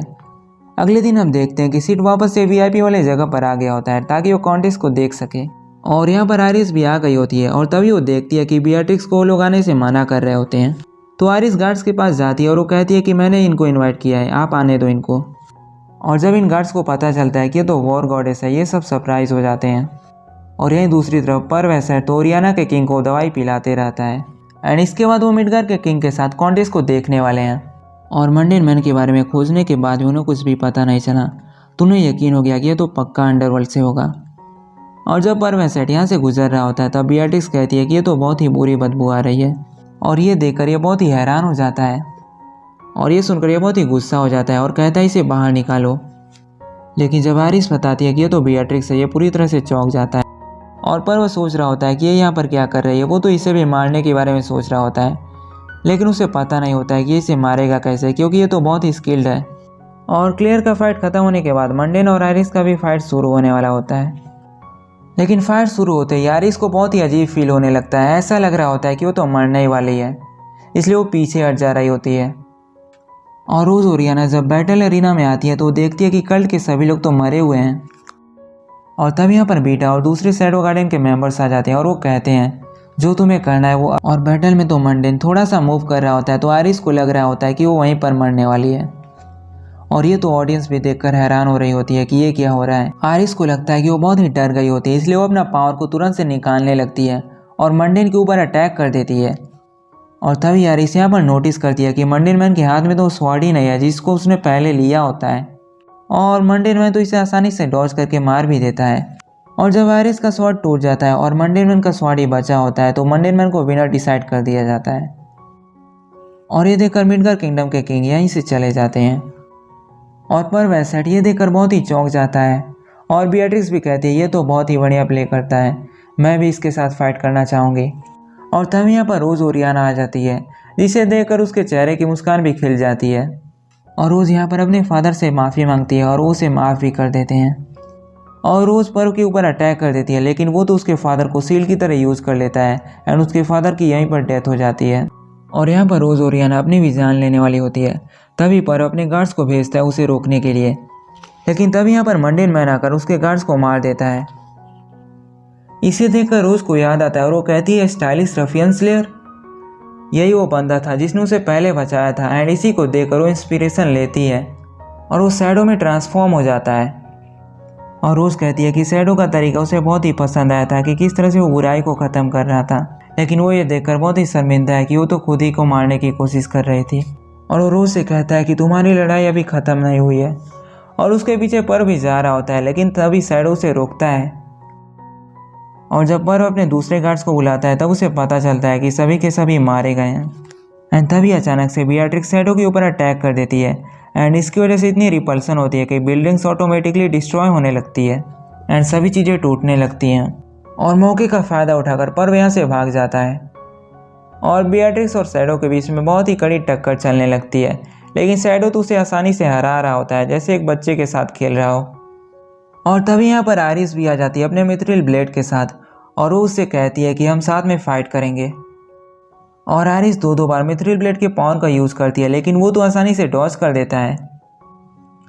ये फाइट तो बहुत ही दूर तक चलती गई एंड यही हम देखते हैं कि रोज तो दूसरी तरफ अल्फा से मिलती है और अल्फा उसे कहती है कि शैडो गार्डन को ज्वाइन करना चाहोगी या फिर तुम अकेले ही फाइट करना चाहती हो अपने ओरियाना किंगडम को बचाने के लिए। और रोज को लगता है कि शैडो गार्डन की मदद से वो जल्दी से ओरियाना किंगडम को बचा पाए, इसलिए वो शैडो गार्डन ज्वाइन करने के लिए कहती। और यही शैडो और बेट्रिक्स के बीच में बैटल तो दूसरी सिटी तक चलता है। और आयरिस कहती है कि मैं कुछ भी करने के लिए तैयार हूँ, लेकिन मैं चाहती हूँ कि मैं इसे रोक दूँ। और आयरिस और बेट्रिक्स साथ में दोनों मिलकर फाइट करते हैं, लेकिन फिर भी शैडो उन्हें हरा देता है। और जब आयरिस और बेट्रिक्स फिर से अपना पावर दिखाने के लिए तैयार होते हैं तो शैडो अपना ऑलमाइटी पावर और तभी यहाँ पर पूरा सिटी शाइन करने लगता है और शैडो यहाँ से गायब हो जाता है। आयरिस ये देखकर बहुत ही दुखी होती है और यहीं बेट्रिक्स मिडगार से जाने लगती है, भले उसे उसकी भांजी नहीं मिली होती है तब भी।